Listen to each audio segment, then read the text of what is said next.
Hi, I'm Rupali Gupte and this is Prasad Shetty. We are artists, architects, urbanists. We run an architecture school in Mumbai. It's called the School of Environment and Architecture. And we are here today to walk through Amol Patil's work. Amol Patil has been very, very instrumental in the way we think, the way we have shaped pedagogy in the school. He's participated in several courses, several workshops in the school. And his work is really special for us because in many ways it allows us to think of epistemic shifts in the way we look at cities, the way we look at architectural space, the way we think of questions of difference in space. And so we are very, very happy to be here to walk around his work.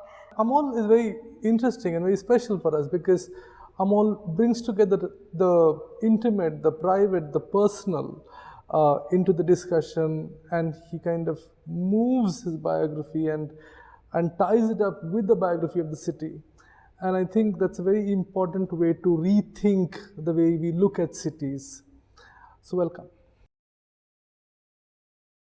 So this is a piece about a person emerging from the inspection chamber of a sewerage line after cleaning it, and the person is either dead or sleeping drunk with shit covered over his body.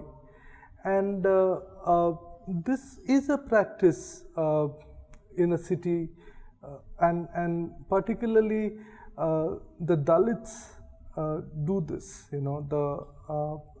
and this kind of cleaning work of sewerage lines. When they are choked, they have to literally go inside, clean it, and then come out. And many deaths happen inside the sewerage line, and just to bear with the smell and the entire experience of going inside and coming out, you need to kind of intoxicate yourself. So you're very drunk, you go inside and you come out.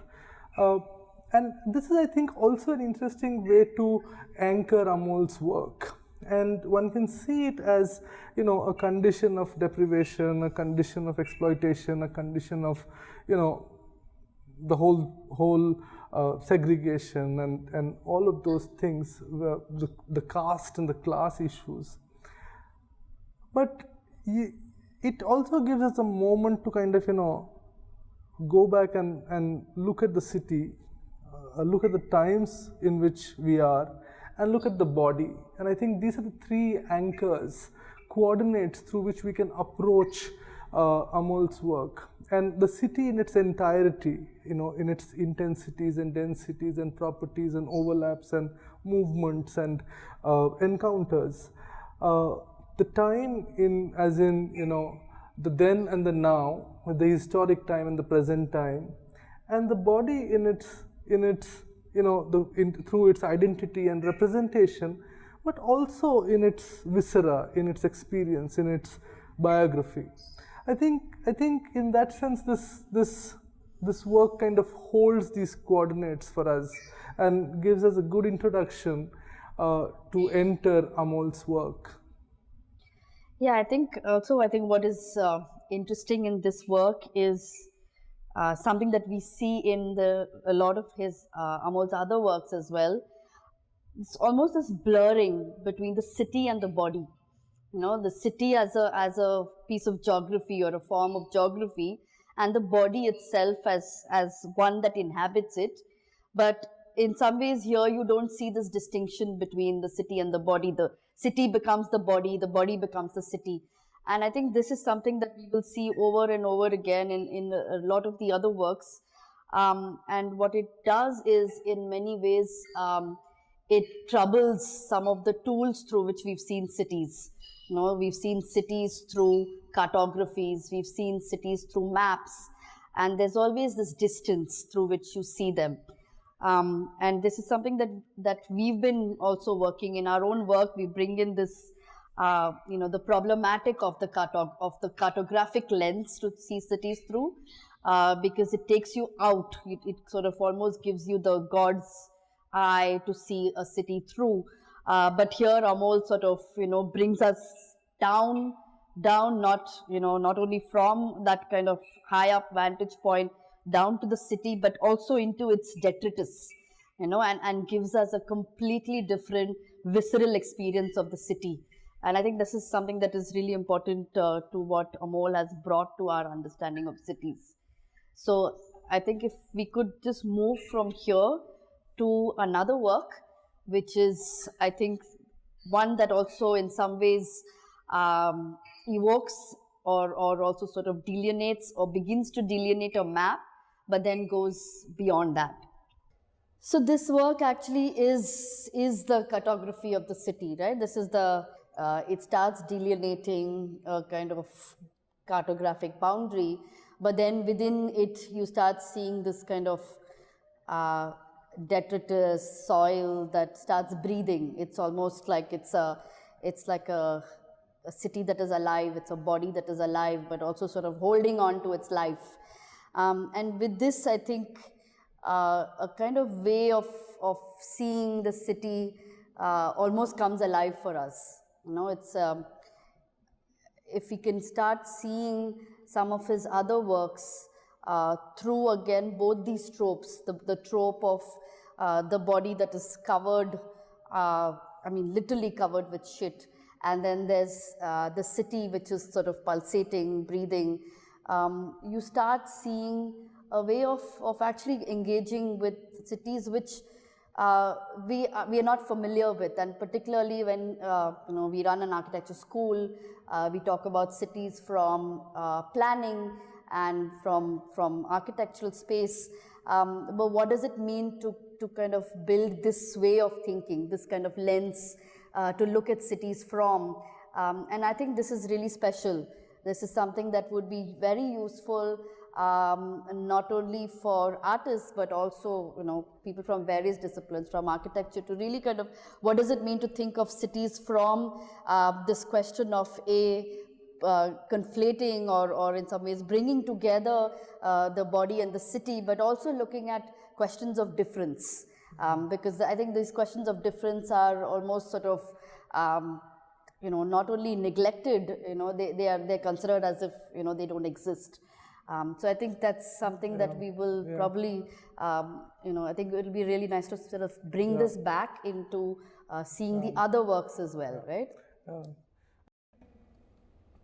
25 years ago, we made a map of the milllands. The government of Maharashtra had invited one very famous architect to rethink the dying milllands of Mumbai. And this was a time before Google Earth or, before. So what we had was this kind of small maps of 2,500 scale, and 25 of them stuck to each other in a large room, and then kind of photographically kind of reduced. And for the first time, the city of Bombay and the people of this country kind of saw a map with 57 mills on one sheet of paper. And when this famous architect Charles Correa, when he saw this map, and he said, it's such a dense city, and these mills provide opportunities for creating open spaces and cultural spaces. And subsequently, a plan was made to kind of, to redevelop the milllands into these cultural spaces and open spaces. The thing was that nobody bought the plan. The mill workers did not buy the plan. The owners did not buy the plan. Nobody kind of agreed with the plan. And then we were kind of and for several years we were thinking what went wrong.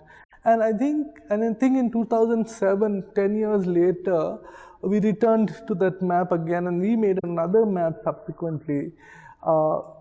And we figured out that it was the way of seeing that cartography, which was maps and statistics, was forcing us to kind of understand the city, and that understanding was so far away from the realities of every day, from the realities of how people were living their lives and what are the internal politics, etc.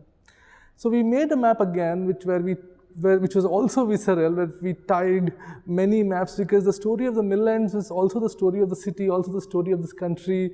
The story gets played out here in the High Court of Bombay, it gets played out in Supreme Court, it gets played out in Chennai somewhere. So we stitched all of these maps together to create another map, and then in those maps were also these small micro environments of small narratives which were put together, and Amol has made another map which is literally breathing, and for him it's also a platform from where for performance to happen. So there is there are things hidden inside which is just going to emerge out. Yeah, I think also because we come from the disciplines of architecture, urban design, planning, which are projection oriented. They project futures. But from the map that we were also critiquing, what Prasad just spoke about, and also making our own map, we realized that it is the way you see is the way you intervene, and that's why you need new kinds of maps, new kinds of ways of seeing. And I think with Amol's new map is really a kind of very important entry point into the seeing through difference, which is something that I think a lot of disciplines will really need to start looking into very, very seriously, because we just don't understand difference, and I think that's a very important point that Amol brings. But like we were saying, he kind of starts putting various scales together. This one is a geography of the city, but it's also a stage. It's a stage and it's a kind of performative space.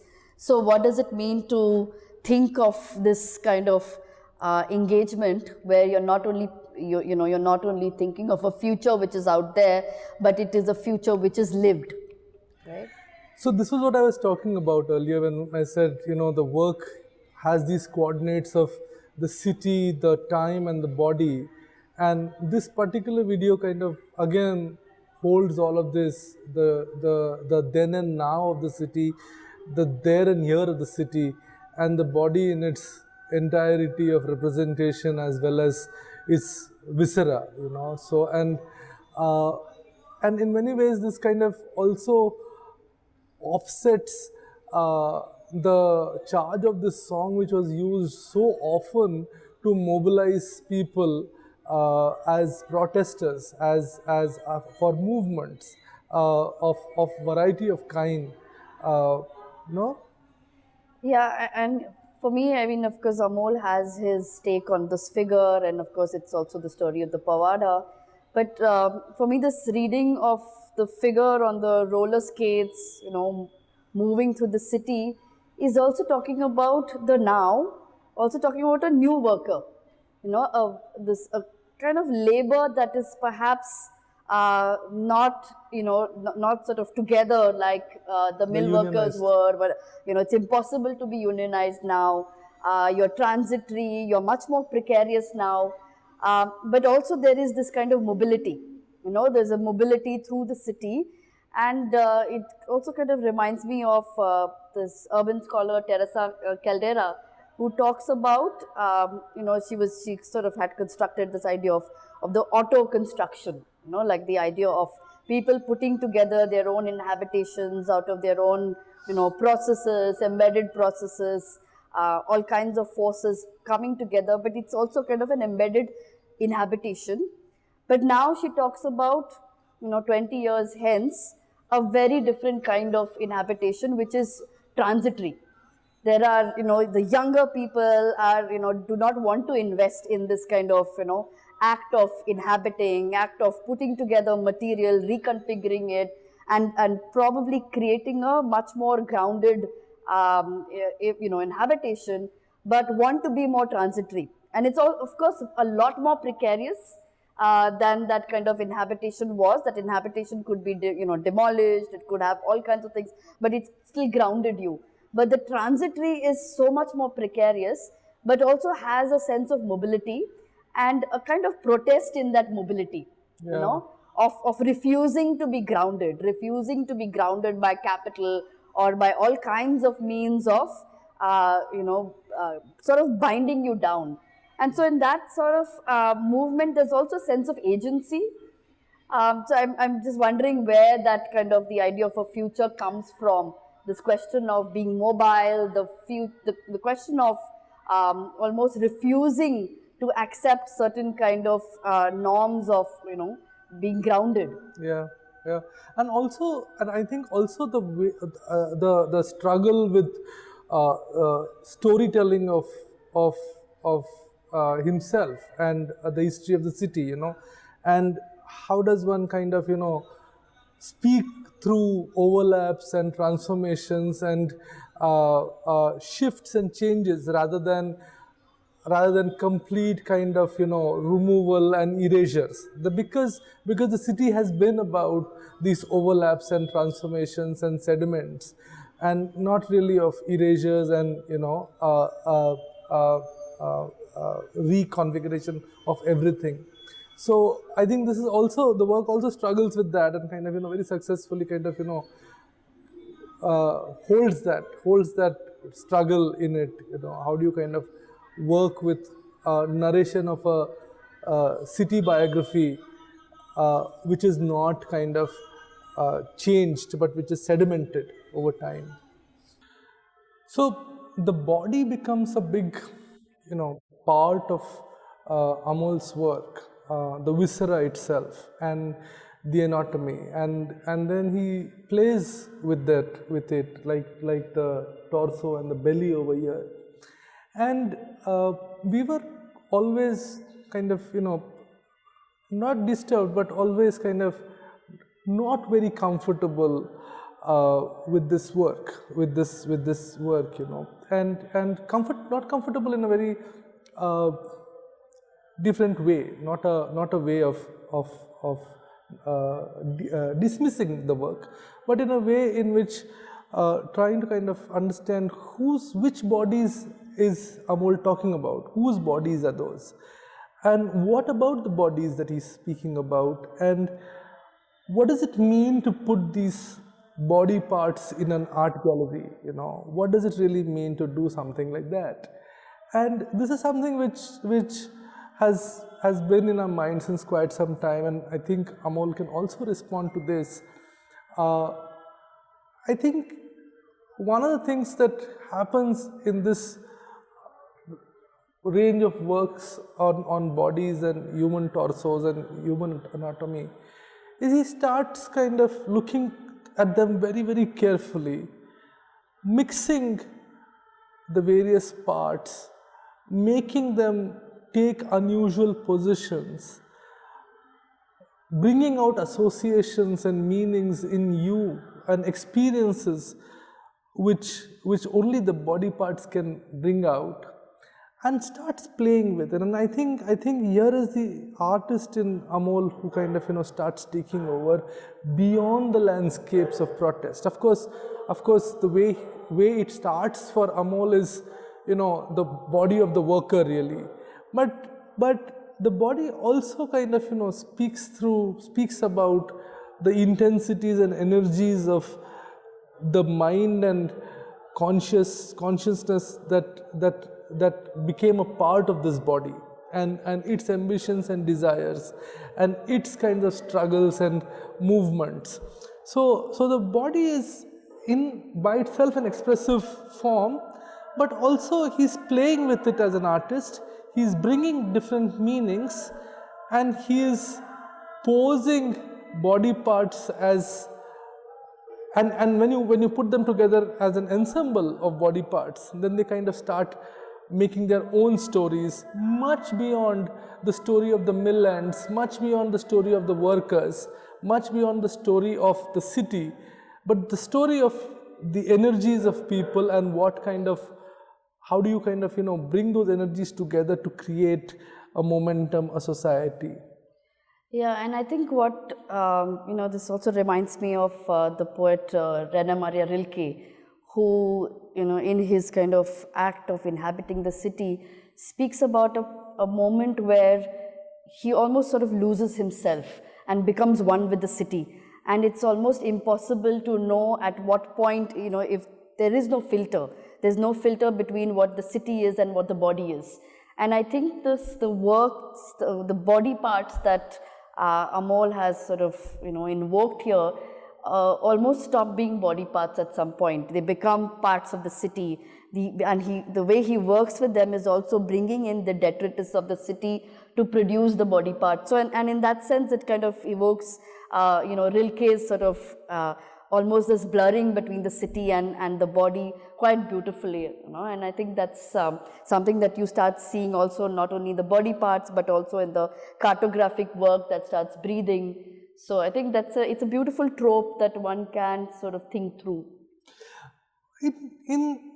In our urbanistic works, the body becomes an interesting agency, and because the body is not a simple material form, it is a story, it's a biography, it's an experience, it's a self, it's a representation, it's an identity by itself. And it holds multiple worlds within it. So a series of body parts coming together is also a map of its kind, and also a kind of set of stories, which one can read in multiple ways, as an ensemble, but also as individual objects. Yeah. I mean, it also, just to kind of think of stories, and we spoke about the limitations of cartography, like the idea of cartography being able to delineate something in precise ways, as opposed to, and this is again, the urbanist theorist Santos talks about the beauty of stories and how they are able to imagine or open up worlds much beyond what a cartographic map would do. And in that sense, a lot of these stories start sort of thickening our own kind of experiential logics of how we see cities, right? And I think so the stories don't remain only oral stories, but they also become visceral engagement. So here's actually, people walking through the gallery are also able to produce their own stories through this kind of moving of the body within the gallery. I think, and that's a point that we would like to kind of make, to kind of look at this volume of work of Amol and Amol's journey till now beyond the story of the milllands and the story and the telling of the story of the milllands and the telling of the story of the povadas and the mill struggle. I think he's able to hold the city in its different times and different locations and different body experiences and make a new cartography for the city, a new kind of way of reading, putting together of the city. And those are thick with narratives and stories and bringing about a completely new epistemology of understanding cities. And I think there is where we should see Amol's work going beyond the telling of the protest.